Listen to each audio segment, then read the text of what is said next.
You've built success that works. The business moves, clients engage, and your results show up. But what most advisors never stop to examine is why it's working, and more importantly, who actually is in control of it. Because there's a difference between running a business and operating inside one that happens to be working right now. And that difference doesn't show up when things are stable. It shows up in how direction gets set, how you respond when conditions change, and whether your standards still hold when the environment starts rewarding something else. And that's what separates advisors who keep on growing from those who quietly stall without ever seeing it coming. I spent over 23 consecutive years as a top-performing wealth advisor, leader, and executive, building and running multi-billion-dollar businesses. In this video, I'm going to cover a few things. 1, how your control quietly slips into the hands of your system. 2, why your conditional success breaks the moment the environment shifts.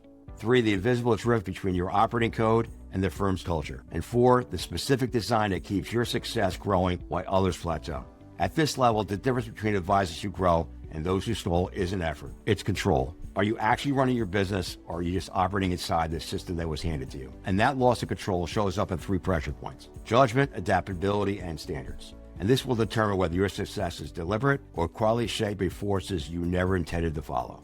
It starts with judgment. Judgment's where control breaks first. Your day fills up, you're clearing the deck, and it feels productive. But you're no longer deciding what the work produces. You're reacting to the firm's process. Your intent gets replaced. You start treating metrics like your report card, scanning for red and reacting because the system expects a response. But metrics were never meant to tell you what to do. They were meant to help you decide whether to change direction. And when you stop interpreting, the data begins dictating your strategy, and your judgment is just outsourced to other indicators. Even when you look at your week, when an interaction shows up, a meeting, a call, a task, does it exist because of an outcome you're building, or because it fits into an open slot? If you get notifications that dictate how your day starts, you aren't setting direction. And at the end of the week, don't ask if you were busy. Ask your action moved something specific forward, or they just kept the business in motion. Because movement is easy, but direction is hard. But control isn't just about your daily schedule. It's about adaptability when the ground moves. Because your success is tested when the conditions that made it possible change. And disruption, it isn't bad timing. It's conditional success being exposed. When a direction above you shifts or rules quietly change, your certainty vanishes, because the certainty wasn't coming from your own design. It was coming from alignment with someone else's expectations.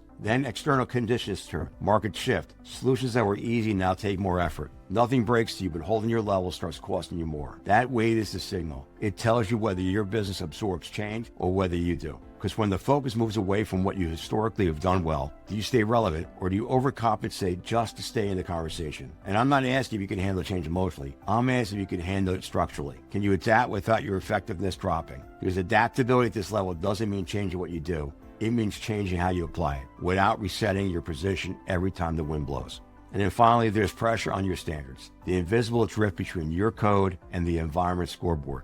It's hard to see where your standards end and the culture begins. And most advisors, they experience a slow drift. You wake up and realize you've settled to a way of operating that doesn't reflect your code. You see where other advisors' shortcuts go unquestioned. You see where others are adjusting to match the quarterly focus. And you start wondering, does my way still work here? And that's the question that pulls you off your line. You begin measuring progress by what's visible, what creates momentum, what gets approval, rather than your own standards. And with this, you aren't in control of your success. You're just running it. And the terms of the lease always change. Because what is your actual reference point? Is it your operating line, or is it whatever has the most momentum around you? This is where advisors misread the signal. Your standards haven't failed. They just don't align with what's being reinforced nearby. Because if staying successful requires you to compromise how you work, you'll pay for it later in your reputation and your fulfillment. The real work is staying anchored to your line, even when the environment keeps testing whether it still fits. Because at the highest level, success isn't protected by effort. It's protected by design, by whether your standards stay intact when the room starts pushing you in a different direction. Because most advisors don't lose their edge all at once. They lose their control in pieces, and then they call it normal. If you want your success to keep growing, you don't need more activity,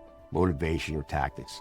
You need to know whether you're actually running the business or just doing a very good job at operating inside what this system allows. And that's the difference. And once you see it, you can't unsee it. Every week I break down the real strategy behind top performance for wealth advisors and leaders ready to operate the level they've been built for. This is EliteVate. We cut through the fluff, no hype, no theory, just strategy, psychology, and execution. If this hits home, subscribe. You're not just watching and learning. You will become the model others follow.